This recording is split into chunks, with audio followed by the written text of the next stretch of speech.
Welcome back. Before the break, we started off looking at the first meiotic division, and we got as far as telophase 1.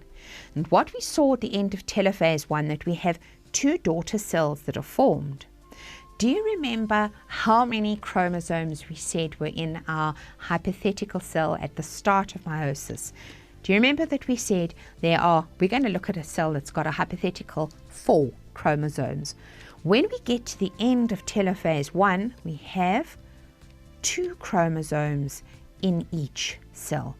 So by the end of the first meiotic division, we have halved the number of chromosomes, and we have also recombined our genetic material, so we have achieved variation. All right, that's very important that you're able to notice that by the end of meiosis 1, you've already achieved half the number of chromosomes and you've already achieved variation. But it doesn't stop there. Let's go into prophase 2, the second meiotic division, and let's see what happens now. You can actually think of meiosis 2 being almost identical to mitosis. The same kind of processes are going to take place, except there is no DNA replication. That is important. We've just halved the number of chromosomes. We don't want to now go and double them again. And remember that DNA replication doubled up the number of chromosomes so that when the cell split, each cell had its own complement of chromosomes. Now we don't want that to happen. So at the start of prophase 2, there is no DNA replication. We simply have the spindle fibers beginning to form, and the chromosomes now go and line up along the equator, exactly as they did for mitosis. And we can call them sister chromatids now, but remember, they're no longer identical. That is very important. This chromosome here now has a little piece attached to it from the other homologue, from maybe the maternal homologue. Likewise, this little chromatid is not identical to that chromatid because it's got part of the other homologue attached to it. And remember, I'm showing you here what is happening in one cell. The same process is happening in the other cell that was also produced at the same time. Those sister chromatids are pulled apart by the contracting spindle fibers, and the daughter chromosomes are pulled up towards the poles in anaphase 2. Telophase 2, we have the nuclear membrane and the nucleolus beginning to appear. The chromosomes are going to start reverting back to chromatin. The two cell membranes, the cell membrane is going to divide the cell into 2. And if we have a look and see, what did we have originally?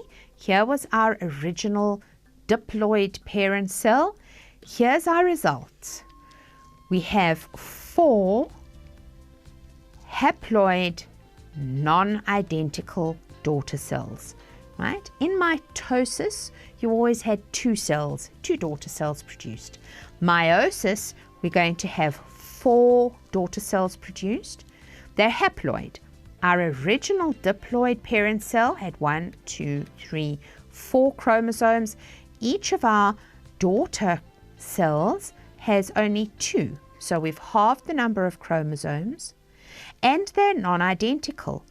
In the original parent, those were our color coordinated chromosomes, and here we see that in the daughter cells, the chromosomes are not only recombined with new genetic material, but they're also non-identical to the parent cell in many, many ways. A very common exam question or test question is to compare mitosis and meiosis, and you would need to say things like mitosis happens in all your body cells, meiosis only happens not in your sex cells but in your sex organs to produce sex cells. These cells that have been produced, they are the sex cells or the gametes. Remember that meiosis doesn't happen in your gamete. Meiosis happens to produce the gamete. That's a very subtle difference, but an important difference.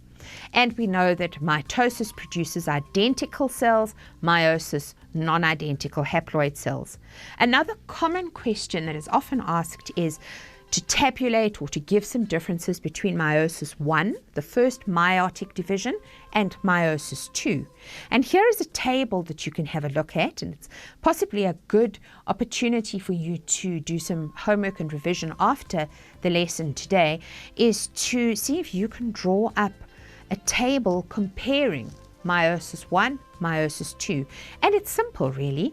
Things like meiosis 1, DNA replication takes place before the cell division, no replication of DNA before the cell division in meiosis 2. Prophase is complete, prophase is very short. Homologous pairs, no homologous pairs. Crossing over, no crossing over. It's very simple. You take your two sets of diagrams and you see where these two stages or phases of meiosis are different. Meiosis is hugely important for the process of sexual reproduction, and we need to know that the whole idea behind evolution is channeled or is driven by variation, and variation would not be possible if it were not for meiosis in sexual reproduction or just before sexual reproduction. So when we come to evolution, you're going to have to focus on meiosis once again. As I said to you right at the start of today, it's a fundamental process that you need to understand in order to understand other concepts too. It's been great to share some time with you today and work through these two cell division processes. I'll see you next week. Goodbye.